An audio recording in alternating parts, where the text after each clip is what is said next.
विषय में। हाँ जी। खाली डोले में हिलावल ना गाना बजा। गुदले फलन गीत ना हो। मगध सम्राट जी। हाँ जी। एकर के चेतक चूहड़मल जी। हमार गीत भाग से भेटे हैं भगवान।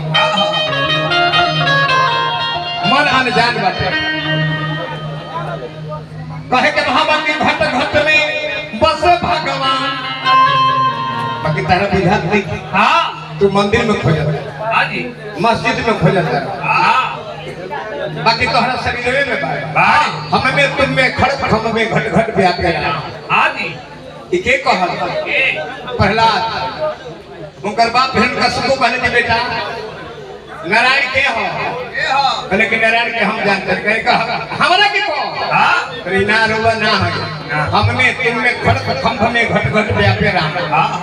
नारद जी से पूछाई जरवा राम जी के कहां रखले बारी बोली नारद जी कहनी हरि व्यापक सर्वत्र समाना प्रेम के प्रकट हो ही मैं जाना हर जगह पर।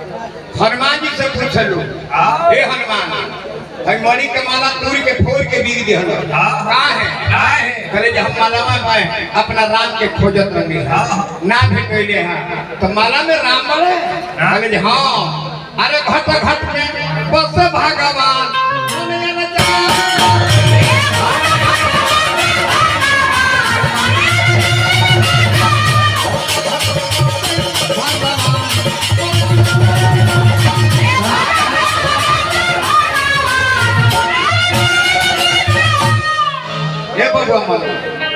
के कहां कहां खोजा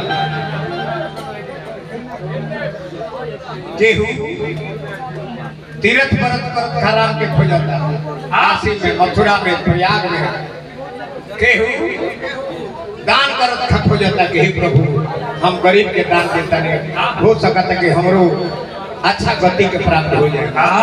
केहू खोजे तीर्थ व्रत आ केहू तपस्या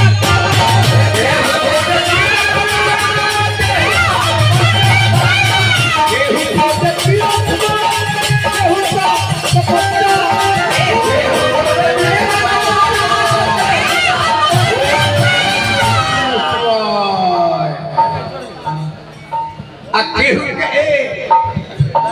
केहू खोजत करतन के दान